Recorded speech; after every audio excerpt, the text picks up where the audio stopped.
Sans indiscrétion, tu as dû mettre combien de côté pour te sortir Là, je pars avec à peu près 10 000 euros. D'accord, ok. Donc tu as quasiment toute la dépense sans les aides. Ça, j'ai 10 000 euros plus ma bourse qui va tomber tous les mois, donc 150. Donc je sais que mon loyer il sera payé. Donc ça, j'ai pas à le faire. Et là, je pars avec 10 000 euros. C'est des économies que je fais depuis 2 ans. Yo tout le monde, aujourd'hui on se retrouve pour une nouvelle interview par moi 2 pour un sujet qui devrait en passionner plus d'un. Imaginez-vous vivre 1 an au Japon pour apprendre le japonais, ça tombe bien parce qu'aujourd'hui on interview Thomas. Salut! Qui va pouvoir nous parler de sa future expérience de partir étudier au Japon. Ouais. Donc, ravi de t'accueillir sur cette chaîne. Merci pour ton invitation. Ça me fait plaisir. On va commencer par la première question. Présente-toi en quelques mots. Eh bien, moi je m'appelle Thomas, j'ai 20 ans et du coup je pars bientôt pour le Japon. Beau projet. On est sur un très très beau projet. Et qu'est-ce que tu fais comme étude ? Alors moi je suis en LLCER japonais à l'université de Lille 3. Donc c'est des études pour apprendre le japonais, faire tout ce qui est dans l'enseignement ou la traduction et l'entrepreneuriat. Et donc j'ai commencé mes études en 2018 et donc là je vais entamer ma dernière année de licence au Japon. Tu as toujours été passionné par le Japon ? Je dirais que oui.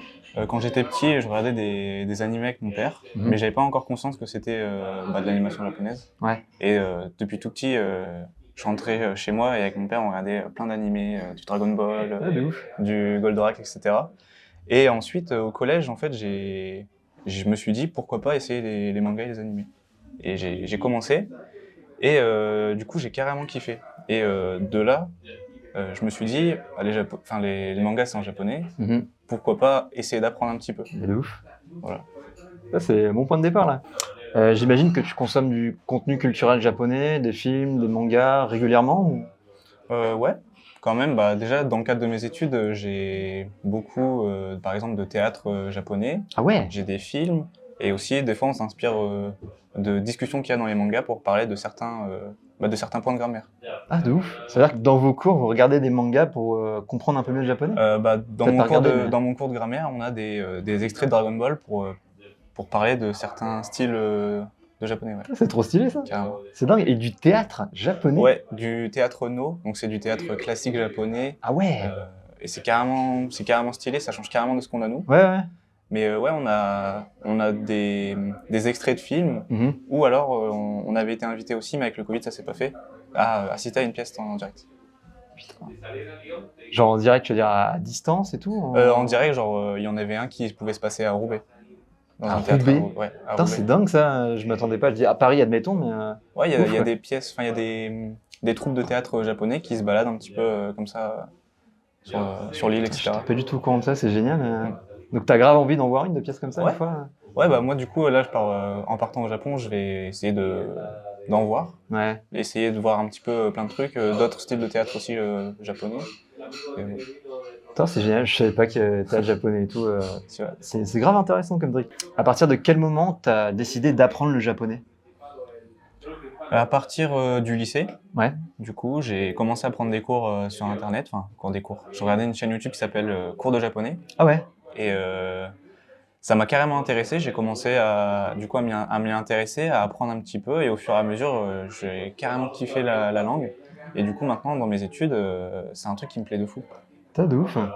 Tu conseilles cette chaîne aux gens qui veulent apprendre le japonais ? Clairement, je pense que c'est l'une des meilleures chaînes pour apprendre le japonais. Ah ouais ? Ouais. C'est un mec qui s'appelle Julien Fontanier. Il a été prof de japonais. Il est parti au Japon pendant des années, etc. Et il fait des cours comme si on était ses élèves, mais sur Internet. C'est dingue ça.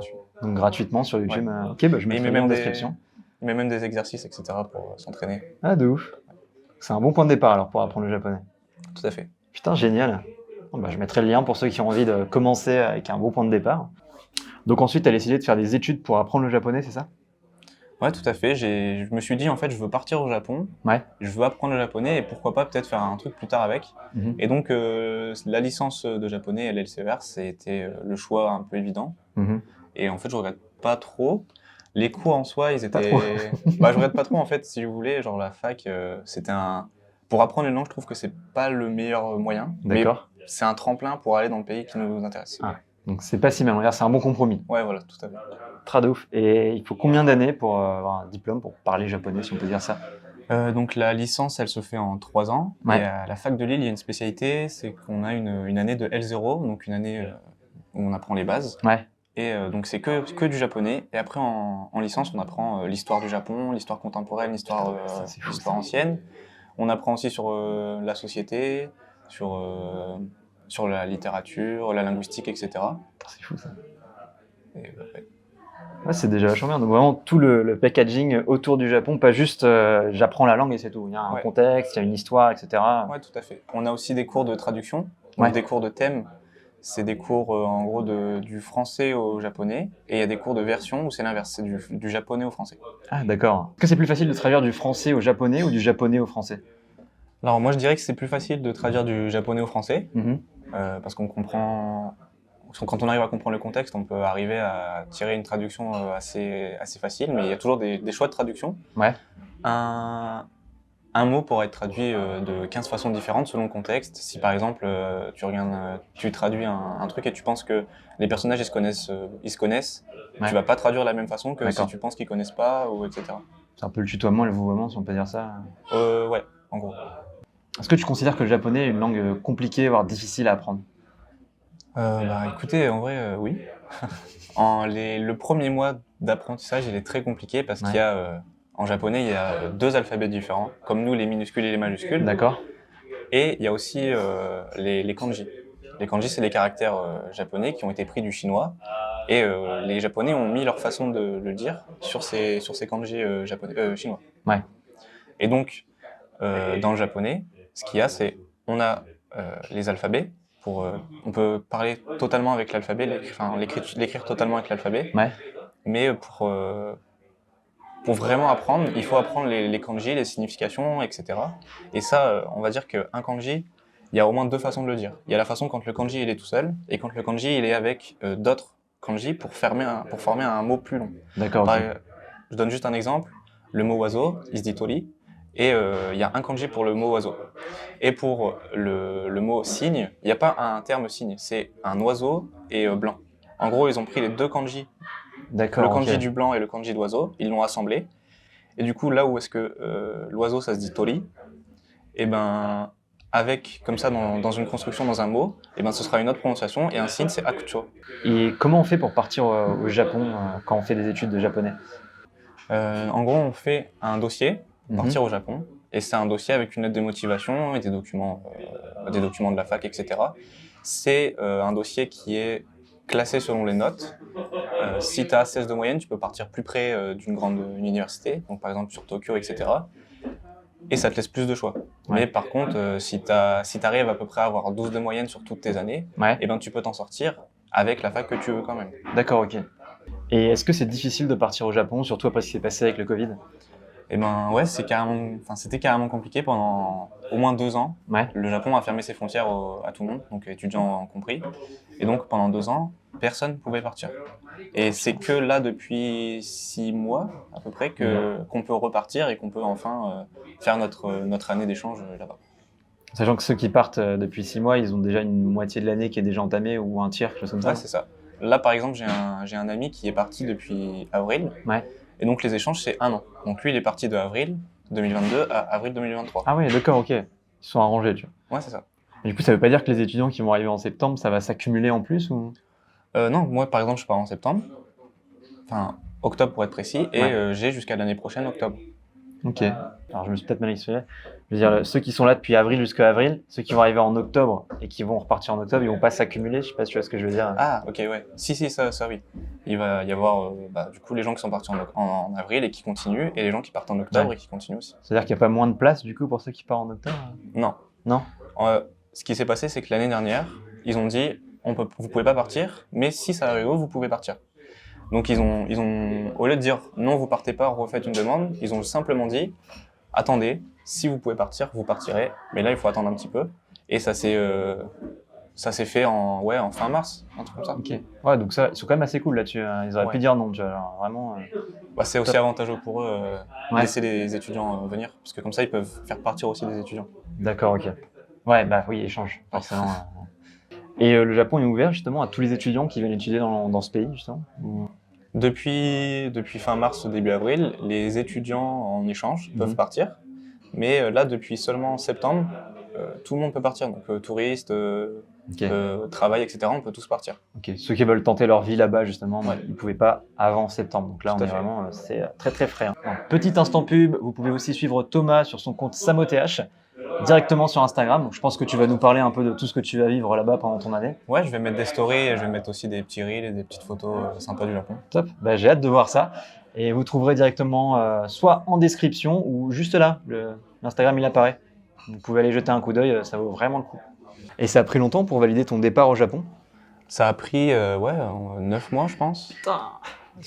On fait un dossier entre septembre et décembre. Ouais. On doit le rendre début décembre et on a une première réponse en février.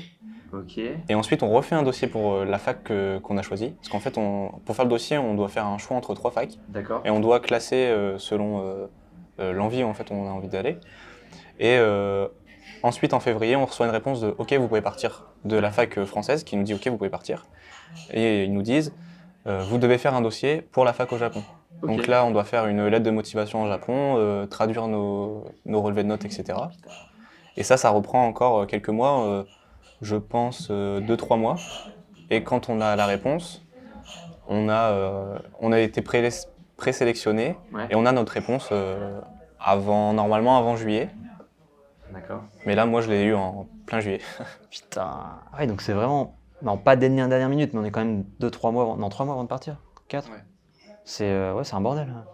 Bah après, quand on est présélectionné, il y a 98% de chances qu'on parte. Voilà, c'est important de le dire.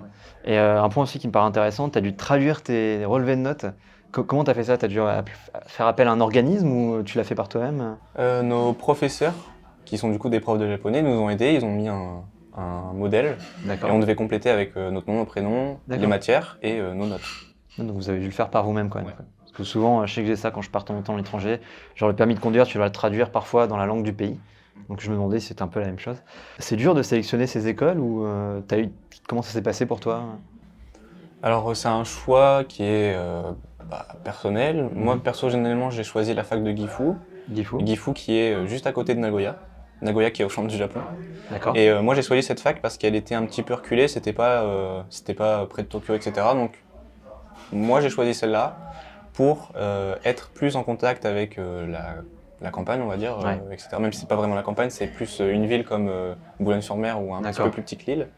Et moi c'était vraiment dans cet objectif-là de être confronté aux Japonais tout le temps. Ouais. Et même si dans ma fac il va y avoir des étudiants étrangers, voilà, je voulais simplement faire ce choix-là. Et ensuite, ça dépend, comme j'ai dit avant, ça dépend aussi des notes. Mhm. Tu peux choisir quasiment toutes les facs quand tu as 16. Quand tu as 11 ou 12, c'est un petit peu restreint. Et pendant le dossier, tu fais 3 choix et tu as ta réponse au fur et à mesure. Donc si tu fais 3 choix et que ton dernier choix c'est celui qui a été accepté, ça veut dire que tes 2 autres ont été refusés. D'accord, ok. Et t'as eu de la chance sur ce coup-là ou... Ouais, j'ai été directement sélectionné sur la fac que je voulais. Putain, bien joué. Il est bon, il est bon. Du coup, en fin de compte, tu voulais plus éviter les grosses villes cosmopolites où il y aurait peut-être plus de facilité pour toi et te confronter à le Japon traditionnel, si on peut dire ça. Ouais, c'est ça. Je voulais vraiment être dans un endroit où il y avait moins d'étrangers possible, Ouais. même si c'est un peu... voilà, je suis étranger, donc voilà. Oui, forcément. Mais je voulais éviter d'être dans le confort du je peux parler anglais, je peux parler français. Donc ouais, je me suis un peu mis cette contrainte Ouais. d'être vraiment paumé dans le Japon, quoi. Même Ouais. si c'est à côté d'une grande ville, c'est quand même assez reculé pour être tranquille, on va dire. Ok, d'accord. C'est quoi les différents types d'écoles dans lesquelles tu peux aller étudier, tu vois? Parce que je sais que tu m'avais parlé justement qu'il y avait des écoles où tu apprenais plus à vivre au Japon et d'autres tu apprenais plus à parler japonais, si je me souviens bien.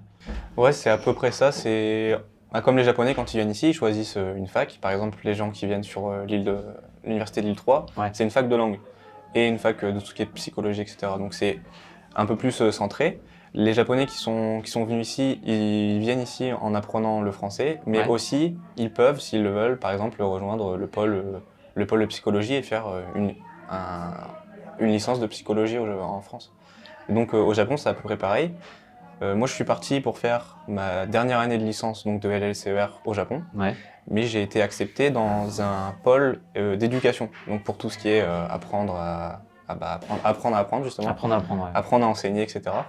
C'est un truc qui, moi, m'intéressait pas de base, mais au final, je me dis que c'est peut-être ce sera une bonne expérience. De ouf, c'est une bonne opportunité en plus. Et comment ça s'est passé quand tu as appris que tu allais partir au Japon, que c'était officiel?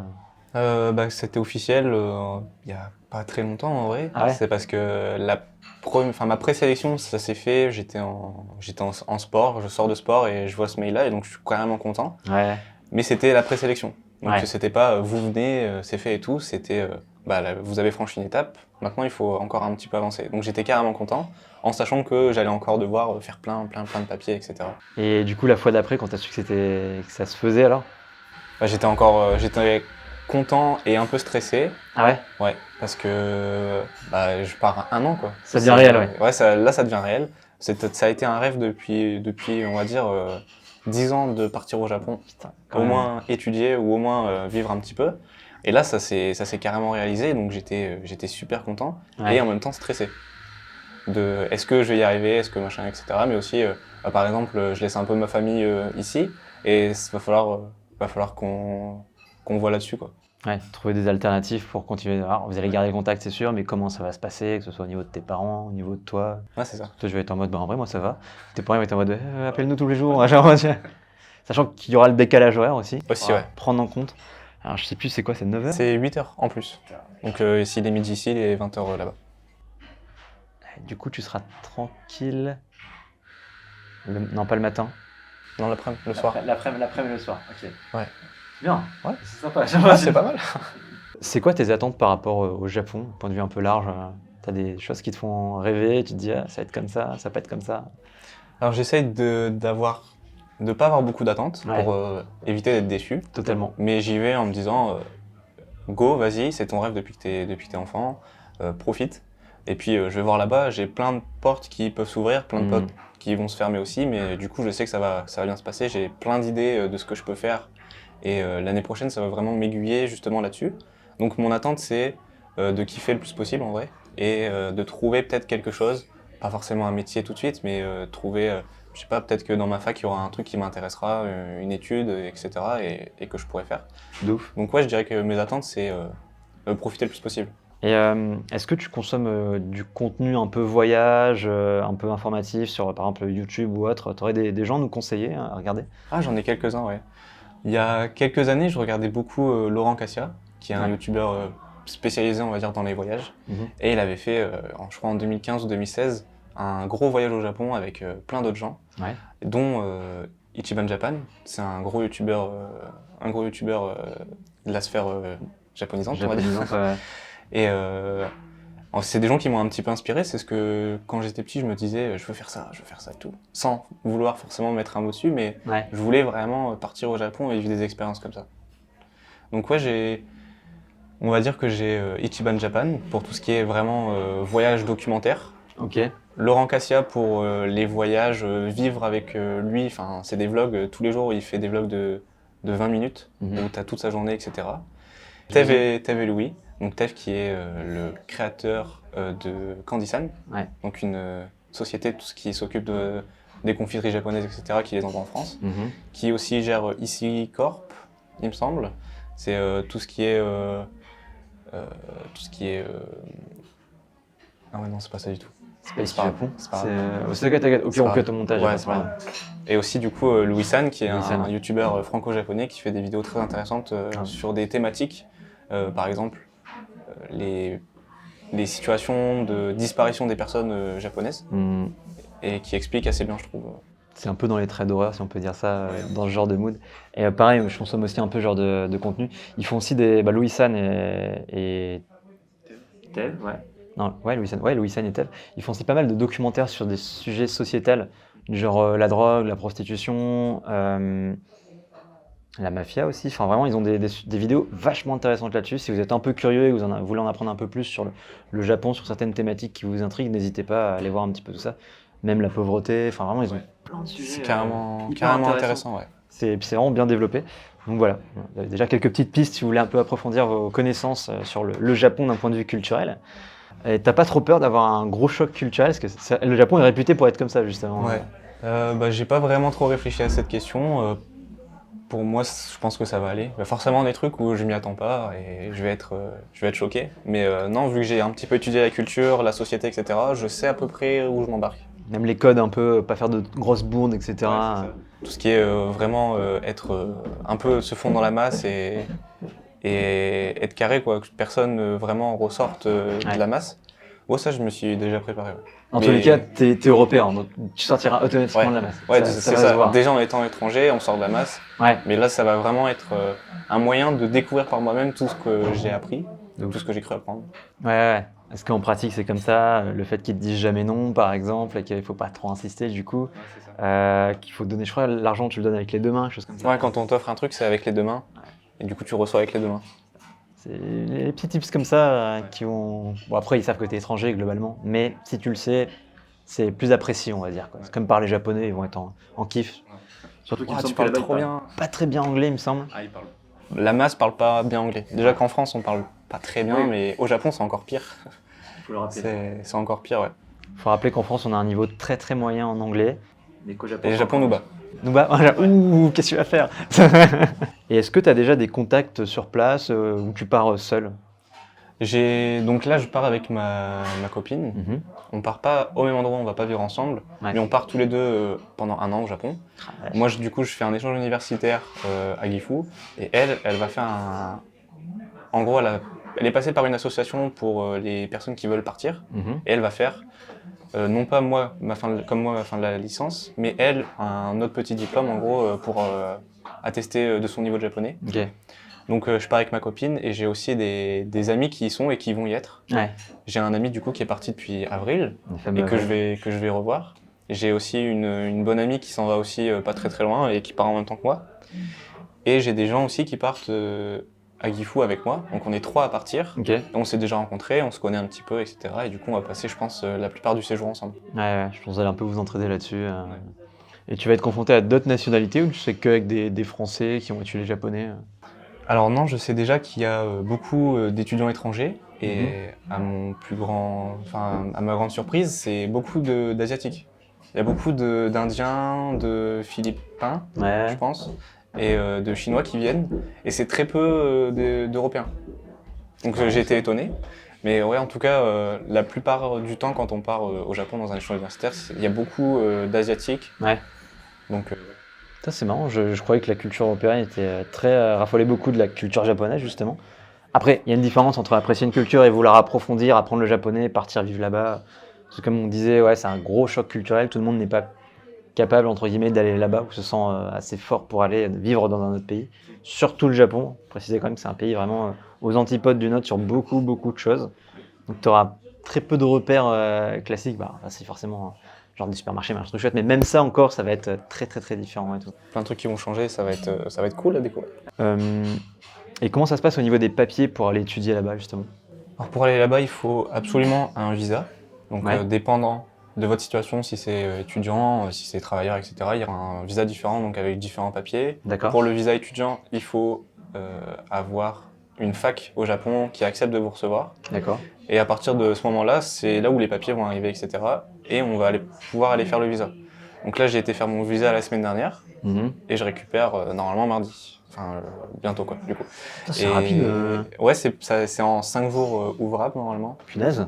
Donc ouais, ça va assez vite. Et en gros, pour le visa étudiant, il faut un COE, qui est un Certificate of Eligibility, qui est donné par la fac, qui dit en gros, cet étudiant vient dans ma fac, je l'ai accepté, maintenant à vous de l'accepter. Ouais. Il faut aussi d'autres papiers, le COA, etc. Il faut Eux, ils demandent aussi un papier. On s'inscrit en fait sur un truc comme tous anti-Covid, enfin, je sais plus le titre. Ouais, l'équivalent de tous anti-Covid, ok. Donc une application japonaise pour contre le Covid, enfin contre. En gros, cette inscription-là est quasiment obligatoire. Ouais. Il faut qu'on s'inscrive là-dessus.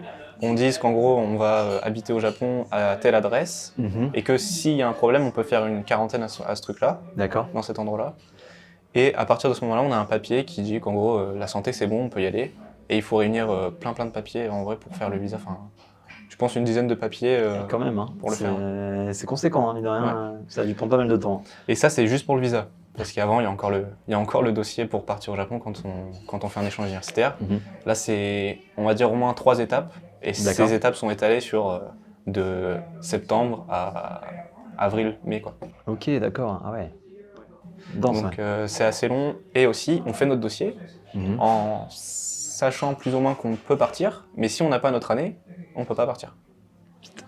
Okay, donc c'est pour ça, pendant l'été, ils remettent un petit peu des places pour les gens qui n'ont pas réussi à avoir leur année. Et les gens qui ont décidé au final de ne pas partir, etc. Et il y a aussi un truc, c'est que pour partir, ça coûte de l'argent. Donc ils mettent une grosse fourchette quand même. Ils disent en gros il faut entre 5 000 et 10 000 euros pour vivre, pour là-bas, pour une année. Et on peut faire des demandes de bourses, mais les bourses on les a que quand on sera au Japon. Si on les a. Et c'est à quelle hauteur ces bourses? Alors, avant le Covid, il y avait des bourses qui pouvaient être cumulables. Il y avait à peu près entre 500 et 800 euros de bourses par mois qui pouvaient se cumuler. Par mois, ok, d'accord. Ce qui nous fait un total de... Ce qui nous fait quasiment 8 000 balles sur 10 mois. Ouais, tout à fait. Ouais. Et là maintenant, avec le Covid, il y a moins de sous dans les facs, moins de sous, etc. Donc on peut demander une bourse, en plus de notre bourse Crous. Ouais. Donc là, je pars avec la bourse Crous, c'est sûr, mais j'ai pas encore ma bourse après. Et si j'ai la bourse, ce sera aux alentours de 300 euros par mois. D'accord. Ça se prend, mais c'est toujours pas sûr. Et la bourse Crous, du coup, qui est une bourse française, t'as combien du coup là-dessus? Ça dépend des échelons, mais moi là je vais partir avec à peu près 150 euros par mois, donc ça va me payer mon logement là-bas. D'accord. Ah, le logement, 150 balles, putain. Bon, après, chambre étudiante, j'imagine. Ouais, c'est ça. Okay, c'est une chambre étudiante, donc un truc un peu comme le Crous. Ouais. Et moi je vais payer 150 euros tout compris. Ok. Mais ce sera dans un immeuble où j'aurai que les toilettes dans ma chambre. J'ai pas de salle de bain ni de cuisine. Ah, pas de cuisine. Pas de cuisine, pas moyen de cuisiner. Cuisine en commun du coup? Ouais. Ok, d'accord. Intéressant. Donc, pour résumer, tu as dit entre 5 et 10 000 euros pour vivre une année là-bas, en moyenne, donc pour payer tout, logement, nourriture, etc. Les aides du Crous, on est à 150 par mois, donc... Ça dépend toujours de l'échelon où on est, mais ouais. D'accord. Donc ça peut varier, donc ok. Et elle a 300 euros actuellement en 2022 d'aide aux Japonais. Enfin, normalement. Normalement, ouais. C'est ça. C'est-à-dire qu'avant, on était entre 500 et 800, de ce que j'ai compris. Ouais. Ils ont beaucoup baissé parce que ils disent on n'a plus de sous quoi. Oui, bon, admettons, on n'est pas là pour juger, mais dans les... Ok, donc comme ça, vous avez un petit aperçu des dépenses, ça peut être conséquent. Et... Ce qui veut dire que globalement, sans indiscrétion, tu as dû mettre combien de côté pour te sortir là, je pars avec à peu près 10 000 euros. D'accord, ok. Donc tu as quasiment toute la dépense sans les aides. Là, j'ai 10 000 euros plus ma bourse qui va tomber tous les mois, donc 150. Donc je sais que mon loyer il sera payé. Donc ça, j'ai pas à me faire. Et là, je pars avec 10 000 euros.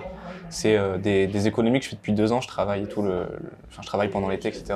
Ouais. Et c'est vraiment un projet que j'ai monté je veux faire ça, il me faut de l'argent, donc j'ai bossé, etc. Et là, je pars avec à peu près 10 000 euros. Putain, la vache. Donc ça en fait des économies. Ouais, ça en fait des économies, mais d'un côté, c'est bien. Au moins, tu sais que tu seras tranquille là-dessus. Tu n'auras pas de stress à dire si j'ai pas la bourse, je suis vraiment dans la merde. Donc ça, c'est cool. Sachant que tu vas certainement profiter aussi là-bas, peut-être acheter des trucs, etc. Donc, il y a toujours l'opportunité de pouvoir travailler là-bas, en plus. Mais certaines facs ne l'acceptent pas. Il y a des facs qui disent non, tu es là pour étudier, t'étudies. C'est tout. Mais tu fais un peu ce que tu veux. Enfin, je veux dire, En fait, non, parce que quand on arrive au Japon, on doit remplir un papier qui accepte ou non en gros un certificat comme quoi on peut travailler ou pas. Et si la fac ne veut pas qu'on travaille, on ne peut pas travailler. Parce qu'au final, tu as un visa étudiant, pas un visa travail. Tu vois. C'est ça. Ouais, la nuance est subtile, mais c'est vrai qu'il fallait le préciser. Tu vois. Ah, de ouf, je savais pas ce petit détail important. Et du coup, est-ce que tu serais chaud pour refaire une interview directement au Japon et nous parler un peu de ta vie là-bas? Carrément, je pourrais même vous montrer des petites vidéos, des petits trucs sur la fac, etc. Avec grand plaisir. Du coup, je viendrai au Japon pour t'interviewer, exprès pour interviewer quand même. Le mec, il est chaud, hein, mon Dieu. Ce sera grave l'occasion de voir un peu comment ça se passe là-bas. Peut-être qu'on refera aussi une autre interview plus tard, quand tu seras rentré, pour avoir un peu ton feedback, du retour un peu à la vie européenne, et te dire putain, petit bilan, ça c'était bien, ça c'était pas bien, putain ça m'avait manqué, ou putain on n'a pas ça en France, enfin bref. Non, ça peut être très intéressant aussi pour vous. Est-ce que tu aurais un mot à dire aux gens, un petit message à passer pour ceux qui voudraient apprendre le japonais ou partir vivre au Japon par exemple? Une chose que j'aimerais dire, c'est sachez pourquoi vous partez, ayez une motivation qui est plus que... j'ai déjà rencontré des personnes qui étaient là en fac pour parler comme dans les mangas, et c'est une partie, mais il y a beaucoup de travail derrière, c'est un travail quotidien, parce qu'une langue c'est difficile à apprendre, etc. Et en plus le japonais, c'est vraiment très différent de l'anglais, du français, etc. Donc il faut vraiment être motivé. Et si vous êtes vraiment motivé, il ne faut vraiment pas hésiter, il faut se lancer. Ça va être dur, ça va être long, mais au bout de quelques années, vous allez réussir à faire ce que vous voulez. Trado. Donc c'est vraiment, alors ça peut être une passion entre guillemets, mais là c'est vraiment un projet de vie, quoi. Il faut en avoir conscience. Vous apprenez pas juste le japonais pour apprendre le japonais. Vous pouvez, tout à fait. Mais quand tu pars faire des études, en l'occurrence de langue japonais, il y a un projet de vie derrière qui se construit, quoi. Genre, Ouais. que ce soit professionnel ou que ce soit tout simplement de vie, genre vivre là-bas, etc. Il faut y penser. Et c'est important. C'est un très bon mot de la fin. Merci beaucoup. Et comme d'habitude, n'oubliez pas de liker la vidéo, commenter la vidéo. Si vous avez des questions, que ce soit à Thomas ou à moi, n'hésitez pas à les poser, on y répondra avec grand plaisir. De cliquer sur la petite cloche, qu'il y a d'autres vidéos qui arriveront au Japon, certainement un voyage, et peut-être, comme vous l'avez compris, d'autres interviews avec Thomas, peut-être même directement au Japon. Ça pourrait être assez cool. Et surtout, n'oubliez pas de partager aussi. Hein. Et n'oubliez pas surtout qu'il n'est jamais trop tard pour voyager. Nice. Yo, me voilà, je suis bien arrivé. Donc comme je vous en ai déjà parlé je pense, je suis à Gifu, qui est à peu près dans le centre du Japon, au-dessus de Nagoya. Et donc c'est vraiment la campagne, c'est une espèce de cuvette, je suis entouré de montagnes un petit peu partout. Et aujourd'hui je me suis fait un petit kiff, une petite balade à vélo pendant une petite heure et demie là. Du coup, hop, je suis vraiment paumé, il n'y a rien. Mais je kiffe carrément, la ville est hyper cool. Elle est giga calme et du coup la vie scolaire ça se passe très bien aussi. Franchement nickel. Les profs sont carrément cool, il y a des gens sympas, enfin que rêver de plus. Du coup voilà, on se retrouve certainement dans quelques mois quand Laurent sera arrivé ici pour du coup une partie 2 de cette vidéo que vous venez de voir. Si vous avez aimé la vidéo, n'oubliez pas de lâcher le petit like, le petit commentaire et d'activer la cloche, c'est très important. Voilà, du coup je vous dis bye les gars.